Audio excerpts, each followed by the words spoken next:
Global internet consumer group and one of the world's largest technology investors in the world, Prosus, saw a 32% increase in revenue for 6 months, ended the 30th of September, as the pandemic accelerated activity in the consumer internet space. In a year that's been tough for most businesses, Prosus's bets on sectors like e-commerce, food delivery, online education have paid off as people stuck at home aggressively adapted and adopted online models. In H1 of this year, the investor has seen 141% revenue growth in food delivery, a 70% growth in e-commerce and a 54% jump in edtech revenues as businesses pivoted from traditional to online learning. Prosus's India portfolio has also seen a vast improvement in fortunes. Food delivery platform Swiggy has steadily recovered post the lockdown and is now nearing pre-COVID sales levels. Prosus owns a 40% stake in Swiggy. EdTech sector's dream run continues. The market leader Byju's has seen 180% growth. Eruditus has seen a 77% jump in course bookings, and Udemy reported a 425% increase in enrollments from individual users. According to data released by Prosus, the group that has invested $600 million across its businesses in the first half of 2021 prefers to be cautiously optimistic about its prospects as the longer-term economic impact of the crisis is still unclear, even as it continues to build on the shift to online triggered by the pandemic. Hello and welcome to Young Turks, India's longest-running show on startups and entrepreneurship. I'm Shereen Bhan, and joining me on the special broadcast today is Bob Dijk, the CEO of Prosus and Naspers. Bob, many thanks for joining us here on Young Turks. And as I was pointing out, what a different world it is from the time that you and I last met in Davos, which was at the start of 2020. No one would have imagined that this would be the year and how it's panned out. No, it's been indeed a tremendous change in life for, I guess, everybody around the globe. And I remember when we met there in the cold, we were just getting our first reports in from our business in China around COVID. We just started to think about it, and then a few months later, everybody was sitting at home and trying to survive in this completely new world. So it's been a very extreme year indeed.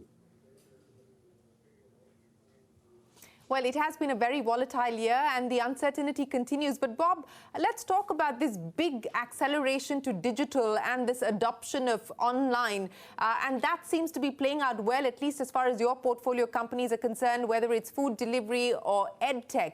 But how much of this do you believe is sustainable? Do you believe that the kind of acceleration that we've seen, this sharp pace, exponential growth, how much of this you believe is likely to continue as we start to see some degree of normalcy return, whether it's getting back to work or, a vaccine on the anvil, etc.? Yeah, no, it's an excellent question. I think what has happened, or at least what we've seen, is that if you look at the kind of business that we've invested in online business models that make people's structural needs, to satisfy people's structural needs, like the need to get food in their house, to get products in their house, to pay for things. And we always invested with a view that in the future, people would use more online methods to make their lives easier.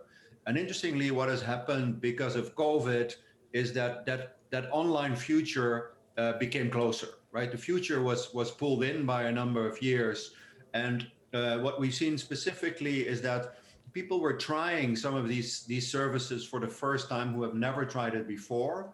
And people also use these services in use cases that they never tried before, right? So people may have ordered their first product from a company like Flipkart, or they made their first payments online while they previously paid in cash or otherwise.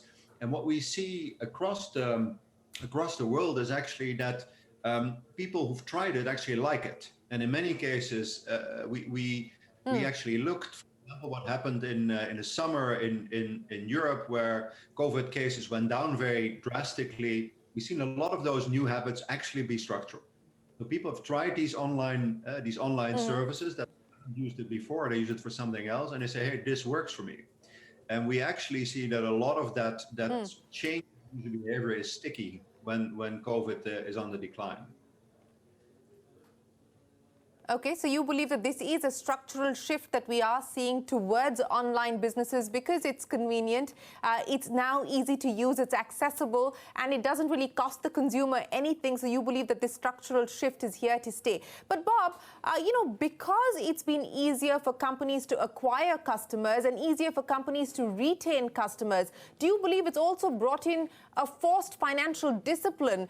It's forced companies to think harder about unit economics. It's forced companies to actually clean up their act when it comes to the financials.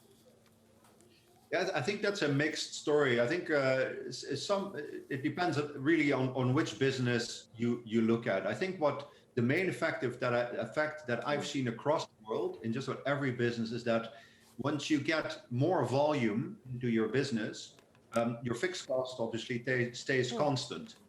And so the number of engineers you have, the number of basic costs has typically stayed fairly stable. And if volumes increased, then typically the unit economics have improved. And I think that happened almost everywhere.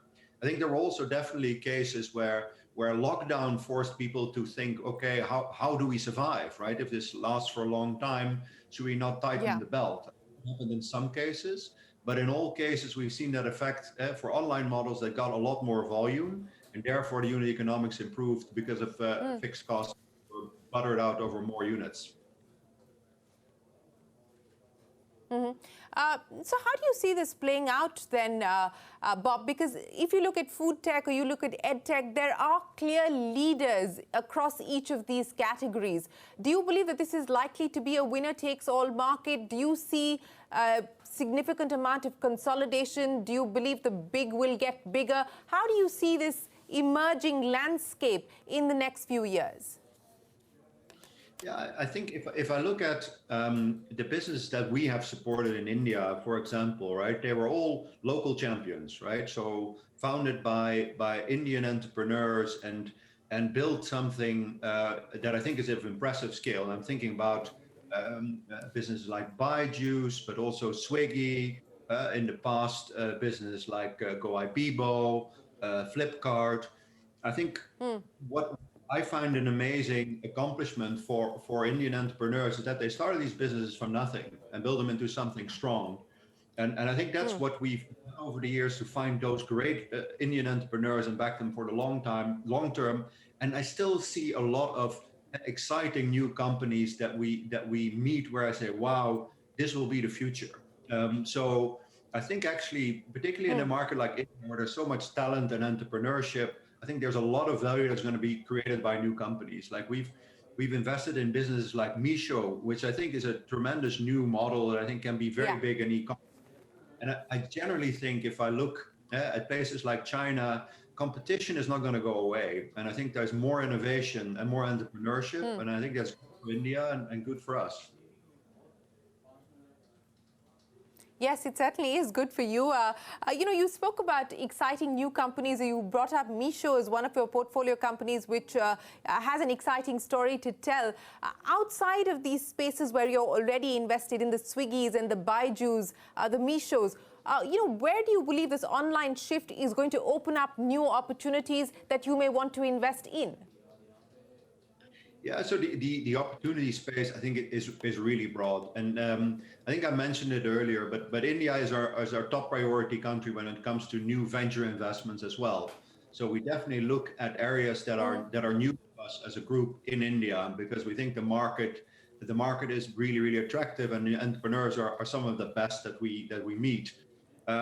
Where do we see real opportunity? I think most of our investments, sort of the larger investments, will typically be in the space that you know about, right? So food delivery, ed tech will be big for us. Online payments will continue to be an important area for us. But we're also, for example, building out our offering in car classifieds, and in India in particular.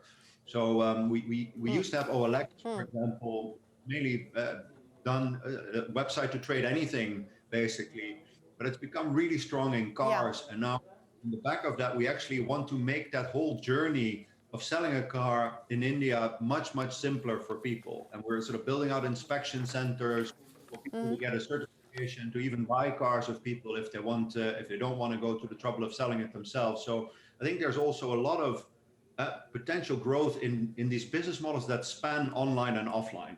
Because I think that historically, internet models were very much on just online, but increasingly the offline world is a big part of it and needs to be simplified for people and needs to be streamlined. Okay, so that's car classified, online car sales. That's the big opportunity that you're looking at. But Bob, since you said that India is your top priority market, you believe in the entrepreneurship of young Indian startups. What is that then going to mean in terms of future investments? What kind of money are we talking about? And how would you like to allocate that across these different verticals? Will EdTech continue to take up a bulk of the investments? Yeah, it's hard to look in the future. Right? In the past, if I look at the last, 5-6 years, we spend more money in India than in any other location, as far as I know. So many billions of dollars went into India just based on the opportunities that we've seen. And if anything, I'm more optimistic now than I was 5 years ago about opportunities in India. So I still think India will be our #1 investment destination, frankly, in the next few years. And in terms of sort of where will the money go, I think we typically, if you look at how we invest, most of our dollars go into businesses we understand well, and that will be the ones that we talked about earlier. So we may actually put investments into things that are new to us, particularly if we get excited. And India has shown many of those kind of opportunities, but the bulk of it is probably going to go to those core segments that we talked about.